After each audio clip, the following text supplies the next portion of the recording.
என் பேர் மாதவி. என் சொந்த ஊர் சிவகங்கை மாவட்டம் பாகனேரி எனக்கு சொந்த ஊர். நான் வந்து மதகுவட்டியில் வசிக்கிறேன். எங்களுக்கு சொந்தமான புஞ்சையில் தேக்கு மரங்கள் இருந்துச்சு. ஒரு சுமார் 75 தேக்கு மரம் இருக்கும். அந்த 75 தேக்கு மரங்களில் அந்த கீழ விளஞ்சம்பட்டி கிருஷ்ணன் பூமிநாதன்றவர் வந்து கேட்டார் ஏற்கனவே. அப்போ எங்கள் வீட்டுக்காரர் வந்து இல்லை நாங்கள் கொடுக்கல, கம்மி விலைக்கு கேட்டாங்க. அதனால் கொடுக்கல அப்படின்னு சொல்லிட்டாங்களா. சொன்ன உடனே எங்கள் வீட்டுக்காரர் ஊருக்கு போகிற மாதிரி ஆயிடுச்சு. அவர் ஊருக்கு போயிட்டார். டிசம்பரில் ஊருக்கு போனார்.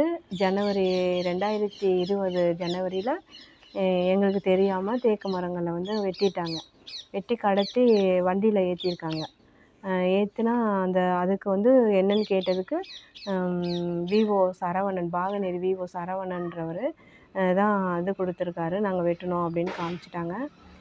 காமிச்சதுக்கு நாங்கள் மறுபடியும் அந்த இடத்துக்கே போய் பார்த்தப்போ வண்டியில் டாட்டா இண்டிகாவில் நம்ம டாட்டா TN 45 A 6179 வண்டி நம்பரு அதில் ஏற்றிட்டு இருந்தாங்க.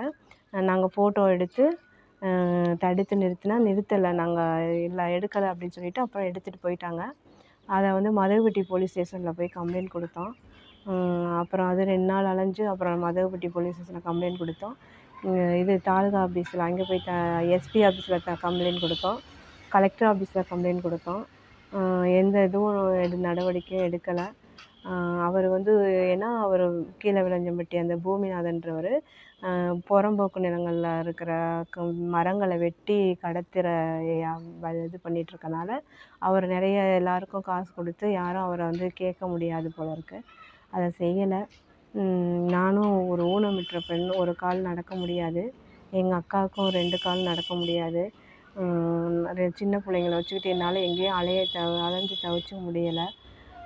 அதனால் முதலமைச்சர் ஐயாவுக்கு இந்த இதை கொண்டு போய் சேர்க்கணுன்னு சொல்கிறேன்.